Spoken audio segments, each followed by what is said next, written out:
The echoes of Ashen Hollow. Blackbriar, a sleepy New England town shrouded in mist and the occasional veil of snowfall, was the kind of place where nothing happened.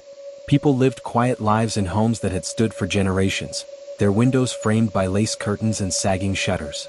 Yet the town bore a wound that never healed, the woods of Ashen Hollow. The hollow had always been a source of whispered tales and cautious warnings.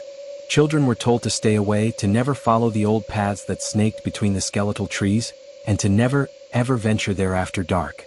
But such stories had faded into myth, until late one November. That was when the hollow began to whisper back. It started with little things. A missing dog here. A figure glimpsed at the edge of the woods there.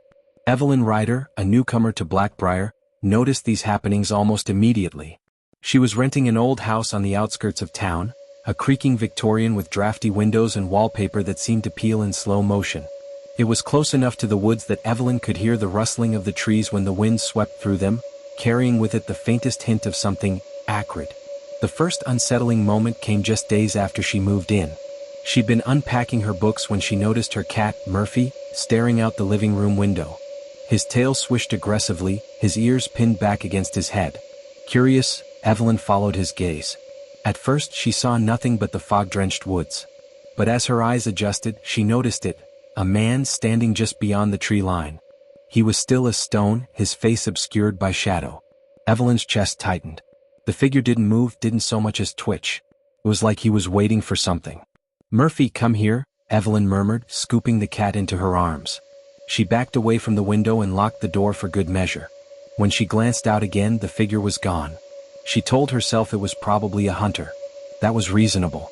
Blackbriar was rural after all. But the unease lingered, nestling into her like a splinter she couldn't quite reach.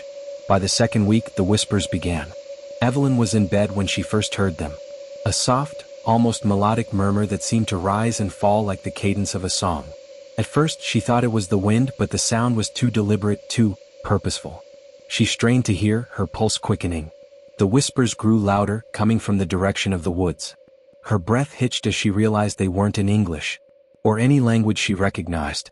They ebbed and flowed, overlapping one another like 100 voices speaking at once, their tones alternately pleading and commanding. She clamped her hands over her ears, but it didn't help. The sound wasn't just in her ears, it was in her head. When morning came, Evelyn was pale and drawn.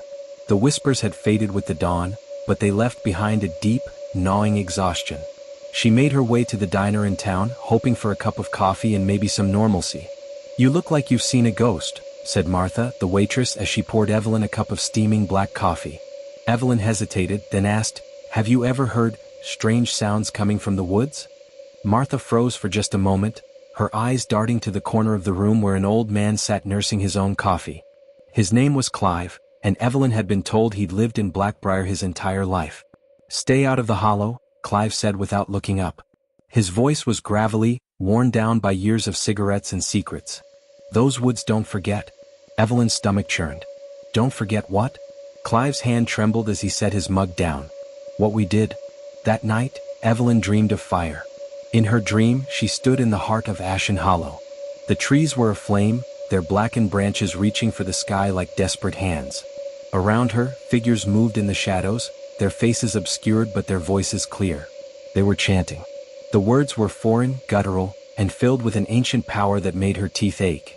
As the flames roared higher, Evelyn realized they weren't trying to escape. They were feeding the fire, throwing things into it, bones, trinkets, and something else. Something alive. She woke with a start, her sheets tangled around her legs, her heart hammering in her chest. The whispers were back, louder now, and they seemed to be coming from inside the house. Evelyn grabbed a flashlight and crept downstairs, her footsteps muffled by the old carpet. The whispers led her to the basement door, which she hadn't opened since she moved in. Her hand shook as she turned the knob. The basement was colder than she expected, the air damp and heavy. Her flashlight's beam swept across the clutter of old boxes and forgotten furniture. But as she moved deeper into the room, she saw it, a door set into the far wall. It was old and wooden, its surface scarred with strange, intricate carvings. The whispers were deafening here, rising and falling in a chaotic symphony that made her head throb. She reached for the door, her fingers brushing the carvings. They felt warm, almost alive. With a deep breath, she pushed the door open. Beyond it was a tunnel, its walls hewn from rough stone and damp with moisture. The air was colder here, and the smell was unbearable, a mix of rot and sulfur that made her gag. She wanted to turn back, but the whispers pulled her forward, drawing her deeper into the earth. As she walked, the tunnel began to widen. The walls were etched with more of the strange carvings, their shapes twisting and intertwining like living things. Her flashlight flickered, its beam dimming as though the darkness was consuming it. And then she saw them. Figures, draped in tattered robes, their faces hidden beneath hoods. They stood in a circle around a pit, their hands raised as they chanted. The pit, it was impossibly deep, its edges lined with jagged stone. From its depths came a sound that wasn't a sound at all, a low, resonant vibration that she felt in her bones. One of the figures turned toward her, and though she couldn't see its face, she felt its gaze, heavy and oppressive. It raised a hand and the chanting stopped. "You should not be here," it said, its voice like the grinding of stone. Evelyn stumbled back, her flashlight clattering to the ground. The figures began to advance, their movements slow but deliberate. She turned and ran, the tunnel seeming to stretch endlessly before her. The whispers were everywhere now, inside her head, inside her very soul. When she finally burst out of the basement and into the night, she collapsed onto the frost-covered ground, gasping for air. The woods were silent again, but she knew she wasn't alone. From the shadows she saw them watching. Evelyn packed her things the next morning. By the time the sun rose, she was gone, leaving Blackbriar and its haunted woods behind. But the whispers never stopped. No matter how far she went, no matter how many miles she put between herself and Ashen Hollow, she could still hear them, faint and distant, calling her back. And in her dreams, the fire always waited. The next story will have you questioning everything. Let's get into it. The depths of Stillwater. When Bethany Cole inherited her late grandmother's house on the edge of Stillwater Lake, she wasn't thrilled. The house was ancient, its sagging roof and warped clapboard siding a testament to decades of neglect. But she was broke, desperate, and in no position to turn down a free place to live, even if it meant returning to the town she'd sworn never to set foot in again. Stillwater was small and forgotten, a scattering of homes and a lone gas station clinging to the edge of a black, glassy lake that seemed to swallow light. As a child, Bethany had heard stories about the lake, tales of drownings, ghostly apparitions, and shadows that moved beneath the surface. But she'd always dismissed them as folklore, until now. The house was worse than she remembered. The porch sagged precariously, the windows were filmed with grime, and a persistent smell of mildew hung in the air. Inside, the rooms were cramped and dim, filled with her grandmother's dusty knickknacks and furniture that looked like it belonged in a museum. But the worst part was the basement. Bethany found it by accident while cleaning. She'd been sweeping the kitchen when the edge of her broom caught on a seam in the floor. Curious, she crouched down and pried up a loose board, revealing a narrow staircase leading into darkness. A damp, earthy smell wafted up, making her gag. She shone her flashlight down the stairs, but the light seemed to be swallowed by the blackness. Bethany had never known her grandmother to mention a basement, and she couldn't recall ever seeing one as a child. Something about it made her stomach churn. She quickly replaced the board and decided to forget about it. But the basement didn't forget about her. That night, Bethany was jolted awake by a sound, a soft, rhythmic tapping. It echoed faintly through the house, impossible to pinpoint. She lay in bed, her heart pounding, straining to hear. Tup, tup, tup. It wasn't coming from outside. It was coming from below. The sound continued, relentless and maddening, until just before dawn. Bethany tried to convince herself it was the house settling or perhaps a raccoon that had found its way in. But deep down she knew better. The tapping returned the next night. And the night after that. By the fourth night, it was accompanied by whispers. Bethany lay frozen in her bed, the faint murmurs curling through the air like tendrils of smoke. She couldn't make out the words, but the tone was unmistakable, angry, insistent. She clutched the covers to her chest and squeezed her eyes shut, willing the voices to stop. When they finally did, the silence was worse. Determined to put an end to whatever was haunting her, Bethany called a contractor to inspect the house. She didn't mention the whispers or the tapping. She simply told him she'd discovered a basement and wanted to know if it was structurally sound. The contractor, a grizzled man named Ed, arrived the next morning. He whistled low when Bethany showed him the hidden staircase. "Never seen anything like this," he muttered. "Looks old. Real old." Ed descended the stairs with a flashlight, leaving Bethany nervously waiting at the top. Minutes ticked by. When he finally reappeared, his face was pale and drawn. "Lady, I'd seal this up and forget about it if I were you," he said. "There's something wrong down there. The walls are covered in scratches like someone or something was trying to get out. And that smell?" Bethany felt a cold knot form in her stomach. "What smell?" Ed shook his head. "Rot. Death." That night, the whispers grew louder. They no longer stayed confined to the basement. They drifted through the house, seeping into every corner. Bethany's reflection in the mirror seemed wrong, her movements just a fraction of a second out of sync. Shadows lingered too long, twisting unnaturally when she turned her head. By the end of the week, Bethany was barely sleeping. She'd taken to leaving the TV on at full volume, trying to drown out the whispers. But no matter how loud the noise, she could still hear them. They weren't just whispers anymore either. They were voices. Dozens of them, overlapping and indistinct, but growing clearer with each passing night. On the 7th night they said her name. Bethany couldn't take it anymore. Armed with a crowbar and a flashlight, she pried up the floorboard and descended into the basement. The air was suffocatingly cold and the smell hit her like a physical blow. The walls were just as Ed had described, covered in deep, jagged scratches. In the center of the room was a hole, a perfectly circular pit that seemed to descend forever. The whispers rose to a crescendo as she approached the edge. Her flashlight flickered, and for a moment she thought she saw something move in the darkness below. A hand? A face? And then she heard it. A voice, deep and guttural, reverberating through the room. "Why did you come back?" Bethany stumbled back, her heart hammering in her chest. The voice was joined by others, a cacophony of rage and despair. "You were supposed to stay away. You opened the door. Now we're free." The darkness surged upward, spilling from the pit like ink, and Bethany ran. She scrambled up the stairs, slamming the trapdoor shut behind her. But the whispers followed, filling the house with their malignant presence. By dawn, the house was silent. Bethany packed what little she could carry and fled. She drove without stopping, her knuckles white on the steering wheel, the house and the lake disappearing in her rearview mirror. But as the miles stretched on, she realized the whispers hadn't stayed behind. They were with her, murmuring in the back of her mind, growing louder with each passing hour. When she stopped for gas that evening, she caught her reflection in the restroom mirror. Her eyes were sunken, her skin pale. And behind her, barely visible in the flickering light, was a shadow that didn't belong. The whispers didn't stop. They never would. Thank you for watching. If you enjoyed this video, don't forget to like, share, and subscribe to the channel. Your support helps us bring you more thrilling stories. And hit the bell icon to never miss an update. The whispers beneath. The first sign that something was wrong came on a cold October morning when an unnatural silence descended upon the small town of Blackwood. The town, nestled deep in the Appalachian Mountains, was typically alive with the rustle of leaves, the chirping of birds, and the distant babble of Blackwood Creek. But that morning, as Evelyn Harper walked to the general store, she noticed an absence that made her skin prickle. No birds sang. No wind stirred the trees. Even the creek, which had always been a constant murmur in the background, seemed muted, as though it were holding its breath. Evelyn paused, her breath puffing in the crisp air. She turned to look down the empty street, her boots crunching on frost-covered gravel. The store's bell jingled faintly as she pushed open the door.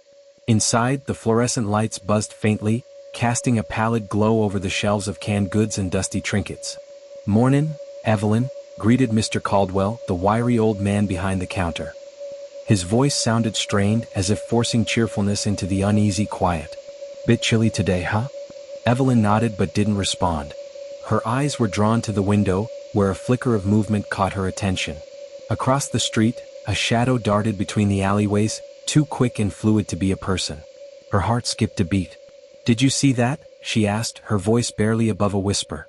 Mr. Caldwell's smile faltered. He glanced over his shoulder at the window but didn't move from his spot. "See what?" "There was someone out there," Evelyn said, taking a step closer to the glass. But when she looked again, the street was empty. Just a row of weathered buildings, their paint peeling like old skin. Mr. Caldwell didn't reply. When Evelyn turned back to him, she found him staring at her, his face pale and drawn. "You should get home," he said quietly. "It's not a good day to be out." Evelyn left the store with a heavy unease coiled in her chest. As she walked, the air seemed to thicken around her, pressing against her skin. The silence was oppressive now, louder than any noise could have been. She hurried her pace, her breath puffing faster, her boots striking the ground in sharp, uneven rhythms. By the time she reached her house, a two-story Victorian on the edge of the woods, her hands were trembling. She fumbled with the key before finally managing to unlock the door. Inside, she closed it firmly behind her, turning the deadbolt with a satisfying click. The house was warm, but the feeling of unease followed her inside like an unwelcome guest. Shadows seemed to pool in the corners, deeper and darker than they should have been. The faint scent of something sour lingered in the air, though she couldn't pinpoint its source. Evelyn set her grocery bag on the kitchen counter and tried to shake off the dread that clung to her like cobwebs. She put away the canned soup and crackers, all the while glancing at the windows, half expecting to see, what? A face? A shadow? The day dragged on. By evening, a heavy fog had rolled in, swallowing the trees and blanketing the town in a ghostly shroud.